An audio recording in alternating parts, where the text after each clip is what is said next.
And what's the mood like where you are? What are people saying?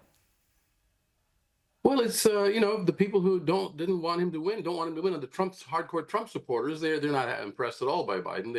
They find some other way to say that he's not quite up to par. But most people, I think, especially the Democrats and Independents, are quite impressed. People were surprised that he had that kind of energy. He had to project energy. His age has been a big, as you mentioned, his age has been a big factor because he's 81 years old, and he's amazing for that age to be able to do what he did.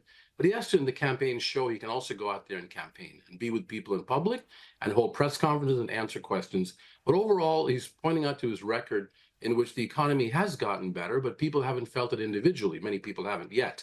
They hopefully will, or they'll be able to say, look, let's give him a chance. Also, there's one other thing. He wants to let the voters know there's a very great danger from his opponent. And he's showing that President Trump can be very unpredictable, and it could cause a lot of problems in terms of his past record and when he was president. So President Biden is also using that danger warning to the people to get them to vote for him, even though some people may not be so enthusiastic about him, but many are, of course, in this case. So, Professor, it's looking almost certain that it's going to be a Trump-Biden rematch, a bit of deja vu. What's this going to look like, in your opinion?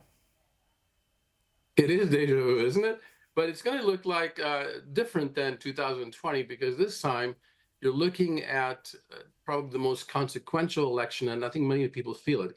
Even though many people did not want these two men to be the top two candidates, they wanted to have other choices. Now they're down to this. This is the wire. This is it, down to the wire. The only two choices they have, and this differences are stark. The paths these men will charter in different directions for the United States is very different from each other, and it'll make people feel my voice is going to count. So even though some Biden supporters may not be as enthusiastic as perhaps others, they will still go to the polls and vote for him, I'm predicting. He does have to reach out to groups such as young people, whom he is disappointed in terms of what's been happening in Gaza. And he's taking a firmer line now on getting food and aid to the Gaza people, and also stopping Israel from creating a lot of these deaths and some of the activity in Israel, in Gaza, by Israel, has caused so much death. 31,000 people died.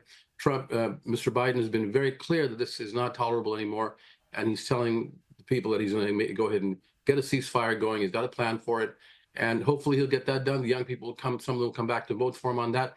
But also he has to bring back the African American vote, the Latino vote, and the women are voting for him heavily now because of his strong position on abortion, choice, and IVF. So I think he'll bring them back.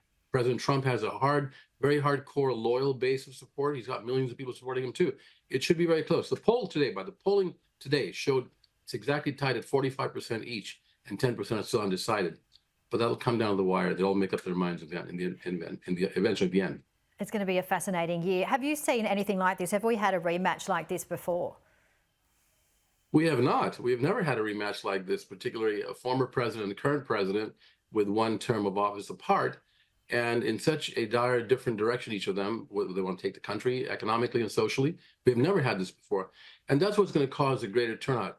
We as political scientists know that the voter turnout gets higher and larger when there are stark differences between the two candidates and the two parties.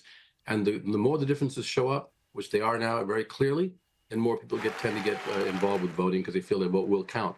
So that's kind of a whole new thing. It's never happened before, though, in terms of this type of rematch.